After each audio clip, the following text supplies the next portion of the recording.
I'm not suggesting Queen Camilla lacks authority, but that tiara isn't hers. It rightfully belongs to Catherine, the Princess of Wales, for the Christmas gala at Buckingham, The palace had survived scandals, silence, betrayal, and grief, but this was different. This time, the shock did not come from the outside world. It came from William himself. Behind closed doors, the future king made a demand so personal, so loaded with history, that even the most seasoned courtiers understood one thing instantly. Diana's memory was no longer being protected quietly. It was being defended openly. Before we go deeper into what this really means for the royal family, make sure to subscribe so you don't miss a single update. William stood alone with the final confirmation in his hands. He read it once, then again, as if the words might soften if he gave them another chance. They did not. Diana's private trust fund, a protected legal arrangement meant to guard personal assets and wishes after someone's death, had held jewels that were never meant to remain with Camilla. The confirmation came through a sealed palace review, a restricted internal check of records that only senior household figures could access. Every line pointed to the same conclusion. The jewels were not decorations. They were pieces of a mother's story, tied to childhood wounds William had carried in silence, and to the kind of monarchy he wanted to inherit. Camilla received the message without a sound. Her hand tightened around the edge of a chair, and for a moment the queen consort seemed less like a crowned figure and more like a woman realizing a door had closed. She understood the demand. William was not asking politely. The prince was formally forcing her to return the jewels connected to Diana's fund, because palace documents confirmed they were never intended to stay in her possession. That mattered because the jewels had become more than private objects. They had become symbols of who had the right to stand near Diana's memory, and who did not. Charles knew before she did. The king sat with the file open before him, then set it down without speaking, and the silence said what his mouth could not. He understood that William had crossed from grief into authority. The monarch also understood why this moment was dangerous. Because returning the jewels would not only reopen Diana's name inside the family, it would expose the old choices that had allowed the confusion to last. The closed door changed everything.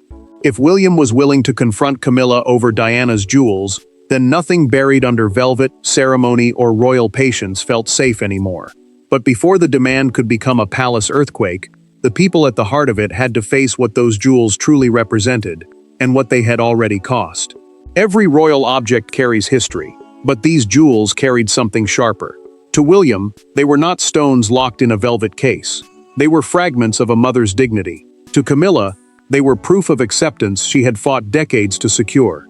To Charles, they were a reminder of the life he had chosen, the woman he had lost, and the son who had never stopped remembering. William studied the jewel inventory alone, and the room seemed to tighten around him. He paused when Diana's name appeared beside the pieces now under question, and his face changed slowly, not with rage at first, but with sorrow. The inventory, a detailed palace list showing where royal and private objects belonged, mattered because it did not speak in emotion. It spoke in ownership, instruction, and record. That made it harder to dismiss. The prince had spent years learning how to carry duty in public, while keeping grief buried in private. But this page forced both worlds together. Diana was not just a name from the past. She was his mother, and every line made her feel present again. Camilla believed the palace had finally absorbed her into its permanent order.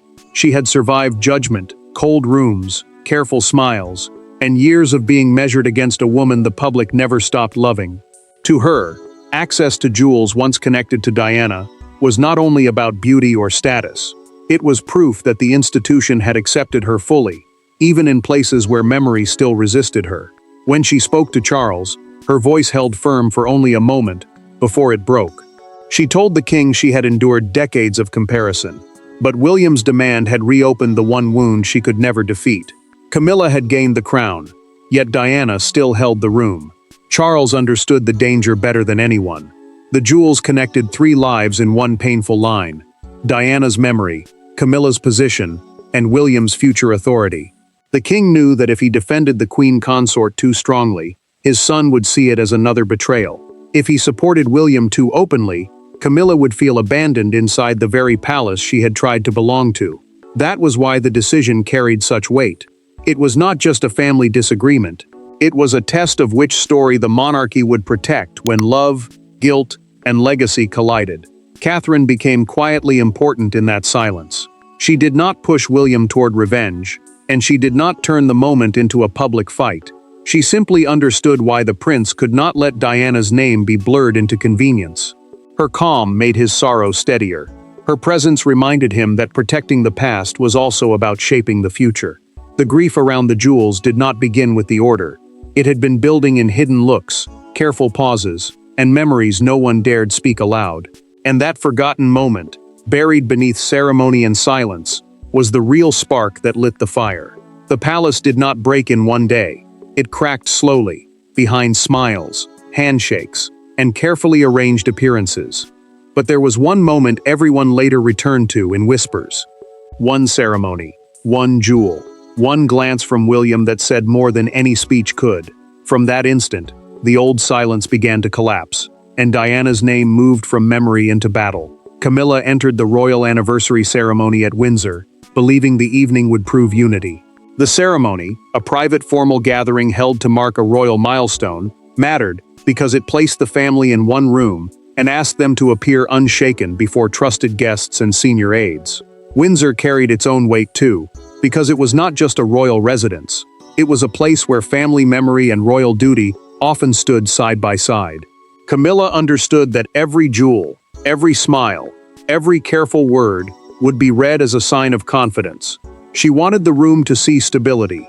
She wanted Charles to see that she belonged there without hesitation. William noticed the diamond piece before anyone said a word. The prince had been speaking quietly when his eyes fixed on it, and the sentence died before it reached the end. Catherine felt the shift instantly and touched his sleeve, not to stop him, but to steady him. William did not move for several seconds. He knew that shape. He knew its place in Diana's story. The jewel was not supposed to be worn like a symbol of victory. It was supposed to remain protected, held apart from the politics of acceptance and pain. Camilla saw his face change. She lifted her chin, trying to keep control, but the queen consort understood exactly what had happened. William had recognized the piece. Catherine had recognized his reaction. Charles, watching from a short distance, felt the room tighten around them. The king knew that one glance could undo years of careful repair, because Diana's memory did not behave like palace property. It lived in people. It lived in wounds. It lived most powerfully in her eldest son. A senior aide checked the inventory after the ceremony and found the first crack in the story. The inventory showed that the diamond piece was linked to Diana's private trust fund and should never have been made available for use outside those conditions. The aide then traced a second item along the same path, and the discovery changed the mood from discomfort to alarm. This was no longer a mistake that could be softened with quiet language. That Windsor ceremony became the point of no return. William left knowing that silence would protect the wrong person and wound the right memory. Once he knew what had happened, the next move could not be hidden in paperwork. It had to happen face to face. There are royal confrontations that history records, and there are confrontations the palace tries to bury. This was the second kind. No cameras, no public statement, no protective crowd, just William, Camilla, and the weight of Diana's name between them. By the time the door closed, everyone waiting outside understood that something irreversible was happening inside. William requested the private meeting himself, and that choice made the palace uneasy. The formal palace room, a controlled space used for sensitive royal discussions, mattered because it removed the usual distance created by lawyers, aides, and carefully worded messages. The prince could have sent instructions through the household. He could have let officials handle the return quietly. Instead, he chose to stand before Camilla and say the words himself, because Diana's name was not a legal problem to him. It was blood. It was memory. It was the line no one should have crossed. Camilla arrived expecting negotiation, but the room told her the truth before William did. The queen consort saw the file already placed on the table, saw the stillness in his face, and understood that this was not a discussion waiting to be shaped. The prince opened the inventory file, a record listing the jewels, and where they legally belonged, then set one page forward with deliberate care. His voice stayed low. His words did not. The jewels connected to Diana's private trust fund had to be returned immediately. Not later, not after another review. Immediately. Camilla held her composure until the silence became too heavy. She asked whether this was punishment, and for the first time, the pain beneath her calm showed clearly. William did not raise his voice. He simply answered that it was protection. That single word cut deeper than anger, because it told the queen consort exactly how he saw the matter. The jewels were not marks of her acceptance. They were pieces of Diana's protected legacy, and the prince would not allow them to become proof of Camilla's permanence. William revealed that the trust language was clearer than anyone had admitted. The private trust, a legal arrangement created to protect personal assets and wishes, had not left room for quiet reinterpretation. The jewels were never meant to be absorbed into Camilla's royal image. The queen consort listened, then realized something worse. Charles had known before she entered the room. The king had seen the demand, understood its force, and still allowed her to face William alone. The chair moved sharply as William stood first. Camilla remained seated, wounded by the decision, and by the silence around it. In that moment, authority shifted. The prince was no longer only defending memory, he was testing power. But William's command carried force only because behind the emotion stood a deeper question of power. The monarchy is built on symbols, but symbols survive only when power protects them. William understood this better than anyone in that room. He was not simply asking for jewels to be placed back in a vault. He was drawing a boundary around Diana's memory and forcing the palace machine to decide whether it still served truth or merely protected convenience. Charles read the legal summary with visible exhaustion, and the paper seemed heavier each time he turned a page. The legal summary, a plain written explanation of what the documents meant, mattered because it stripped away emotion and left the king with one brutal fact. The jewels fell under protected private trust instructions, tied to Diana's personal legacy. This was no longer about taste, rank, or royal image. It was about whether the palace would honor a promise after years of silence. Charles rubbed his forehead, then admitted what everyone in the room already knew. William had the stronger ground. William's position as heir gave the demand a force no advisor could ignore. An heir is the person next in line to the throne. And that mattered, because the future monarchy would one day carry his judgment, his pain, and his sense of duty. The prince was not acting like a wounded son alone. He was acting like the future king, deciding what kind of crown he would inherit. If Diana's private wishes could be softened for convenience, then every promise inside the institution became fragile. That was why William refused to step back. He knew the jewels were small in size, but enormous in meaning. A senior courtier watched Charles struggle and understood the trap closing around him. The king wanted to protect Camilla's dignity, because the queen consort had fought for decades to be accepted beside him. Yet he also knew Diana's boundaries could not be treated as an inconvenience forever. The courtier saw the monarch pause over one paragraph, saw his mouth tighten, and realized Charles could not satisfy both women's stories. One had his present, one had his past. William was forcing him to choose the truth. The file revealed something even more damaging. Earlier palace handling of the jewels had been deliberately softened, with careful wording used to avoid direct confrontation. Nobody had wanted to name the problem because naming it would lead straight to Camilla. Catherine understood that danger, and she quietly reminded William that returning the jewels was not revenge if the original promise was finally being honored. Her words gave the prince a calmer strength. The palace accepted William's authority because the documents left little room to resist, and because his grief had become command. Once that happened, the demand moved from private confrontation to practical consequence. And the moment consequence entered the room, Camilla's world began to change in ways no apology could soften. The first jewel was not returned with ceremony. There were no trumpets, no official smiles, no softened language. It moved through the palace like evidence, a velvet case, a signed receipt, a silence so deep that even footsteps seemed too loud. For Camilla, the return was more than compliance. It was the first visible proof that William's demand had become real. Camilla watched the case close, and something inside her seemed to close with it. The protected trust collection, a guarded holding of personal items kept under legal instructions, mattered because it separated Diana's wishes from the palace's need to rearrange history. The first jewel was prepared for transfer with careful hands and lowered voices, but nobody mistook quiet for mercy. This was a defeat inside the family, and everyone near the room understood why. The queen consort was not simply giving back a diamond piece. She was being forced to surrender a symbol she believed had helped prove her place. The latch clicked, and Camilla turned away before the aides could read her face. She had spent years building calm out of public judgment, but this moment struck deeper because it happened in private, where dignity had nowhere to perform. The signed receipt, a written record confirming that an item had been handed back, carried more force than any speech. It made William's demand official. It made the return impossible to deny. It also made the silence around Diana feel louder than ever, because every item moved back toward the trust reminded the palace that her boundaries had survived the people who tried to soften them. Charles entered afterward and found Camilla standing alone. The king did not speak first, and that silence wounded her almost as much as the return itself. She asked why he had not stopped William sooner, and her voice carried anger, shock, and something close to betrayal. Charles looked tired, but the monarch did not defend himself quickly. He knew the prince had forced a truth into the open. He also knew Camilla wanted protection from a decision he no longer had the strength, or the authority, to undo. William was told that Camilla had complied, but his expression did not soften. The prince understood that one returned jewel did not answer the larger question. How many symbols had been taken from Diana's shadow and placed somewhere they did not belong?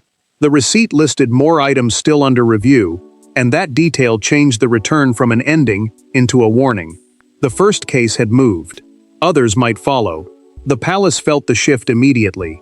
Legal papers had done their work, but Paine had not finished speaking. The next turn could not come from forms, files, or careful staff whispers. When titles and protocols finally fell away, only two people were left standing inside the wound. After the confrontation, after the files, after the first jewel was returned, the palace expected more anger. Instead, the turning point came in a quieter room. No aides, no advisors, no one to translate Paine into policy. William and Charles faced each other not as heir and king, but as son and father, bound by a woman neither had ever truly escaped. William entered first and did not sit right away. The private meeting mattered, because it removed every institutional buffer, meaning there were no officials to soften the words, and no palace language to hide the wound. Charles watched his son stand there with the weight of Diana between them, and the king understood that this conversation would reach places the legal files never could. Royal procedure had forced the jewels back toward the trust, but procedure could not explain why William's voice still carried so much pain. This was no longer about a receipt, a case, or a room full of staff. This was family reckoning. Charles waited, and William finally spoke. The prince told him that protecting Diana's trust was not about humiliating Camilla. It was not about punishing the queen consort, or dragging old grief into the light for spectacle. It was about refusing to let his mother be erased piece by piece. Diana's trust, a legal arrangement meant to protect her personal wishes and property, mattered because it carried her final boundaries after her voice was gone. William said those boundaries had been treated as flexible for too long, and every quiet exception had felt like another small disappearance. Charles sat in silence before answering. The monarch admitted, through a documented private account later preserved by a senior household note, that he had spent years trying to keep peace, even when peace demanded too much silence from William. The king did not defend every choice. He did not pretend the past had been clean. He revealed that he knew some of Diana's private wishes had been handled too carefully, too politically, and not always with the courage they deserved. For the first time, William heard not command from his father, but confession. William's anger changed shape in that room. The prince still believed the jewels had to be returned, but he accepted that the return did not need to become a public punishment. It could be final restoration instead. Charles understood the difference, and the king looked older for it. Camilla would still lose the symbols. Diana's name would still be protected. But William would not turn grief into cruelty, because his mother's memory deserved dignity, not revenge. The silence afterward felt different. Father and son had not healed everything, but they had stopped hiding from the same truth. With William and Charles aligned, the palace could no longer bury the decision in locked rooms. What began in private was about to become a public symbol, and Britain would read the meaning instantly. By morning, the palace silence had failed. The story escaped into the world with the force of a bell tolling across the country. It was no longer only about jewels, trust papers, or private family pain.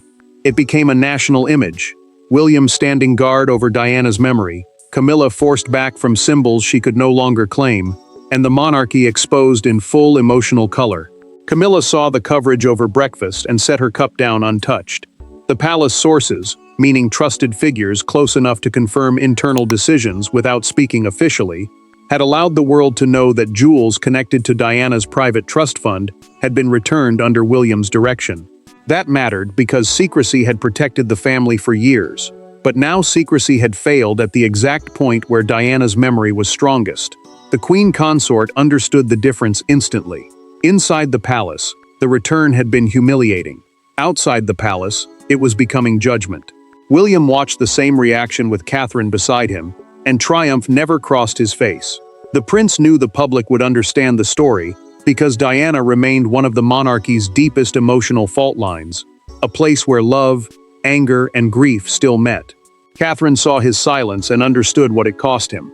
He had protected his mother's legacy, but the price was seeing her name dragged back into headlines again. William had wanted restoration, not spectacle. Yet the world rarely receives royal pain quietly. One front page defined the mourning. A newspaper carried a close-up of a velvet jewel case beneath the headline, "Diana's Trust Restored," and the image struck harder than any palace statement could. The private trust fund, a legal structure meant to protect Diana's personal wishes and property, was now being discussed at kitchen tables, radio desks, and morning broadcasts across Britain. Broadcasters framed the story as a split between memory and power, and that framing mattered because it made Camilla look like the figure being moved back, while William appeared as the son drawing the final line. Outside Kensington Palace, a small crowd gathered quietly. Some left white flowers. Others stood without speaking, as if the return of the jewels had become a tribute no one had planned. Kensington mattered because Diana's public memory had always felt close there, and the crowd turned a legal correction into an emotional moment. Camilla remained inside another palace room, aware that the country had read the meaning without needing every detail. William remained still, aware that public sympathy could comfort and wound at the same time. The reaction forced the monarchy into its final reckoning. This was no longer only a family feud. It was a correction history demanded. And by the time the noise faded, the answer was painfully clear inside the palace walls. In the end, the jewels were returned, but the deeper restoration was not made of diamonds, gold, or locked cases. It was made of memory. William forced the palace to admit that Diana's legacy could not be borrowed, softened, reassigned, or absorbed into someone else's story. For Camilla, it was a loss. For Charles, it was a reckoning. For William, it was peace, earned through pain. Camilla sat alone after the final case was removed, and the silence around her felt heavier than the jewels themselves. The trust-linked jewels, meaning pieces connected to Diana's protected private instructions, mattered, because their return closed the central conflict and proved William's demand had become the defining action of the story. The queen consort had not been destroyed by the decision, but she had been deeply shaken by it. Some symbols could be shared by the crown, some could be passed through ceremony, but some would never belong to her, no matter how long she had waited to be accepted. Charles signed the final acknowledgement with a heavy pause. The acknowledgement, a written confirmation that the jewels had been returned to their proper protected place, mattered because it forced love, guilt, duty, and history onto one page. The king understood that this was not only a legal ending, it was an emotional admission. Diana's private legacy would remain separate, protected, and visibly respected. Camilla's place beside him would continue, but it would not be built over the memory of the woman William still carried, like an open wound. William visited the restored collection privately and stopped before the returned jewels. The prince no longer looked angry. He looked still. That stillness mattered because it showed the demand had changed from fury into peace. Catherine stood beside him without speaking, and her silence became its own kind of comfort. She understood what the moment meant. This was never about spectacle. It was never about revenge. It was about dignity. It was about a son refusing to let his mother's final boundaries disappear into palace convenience. The monarchy absorbed the consequences because it had no other choice. William's action did not weaken the crown. It clarified it. The future king had proven that memory would not be sacrificed for comfort, and truth would not be hidden simply because it hurt the family at the center of it. Charles had faced the past. Camilla had faced the limit of acceptance. William had faced the pain and chosen restoration over cruelty. The palace doors closed, the jewels were back where they belonged, and Diana's name stood untouched at the center of the story. Thanks for watching. Please don't forget to like and subscribe, and we will see you in next one.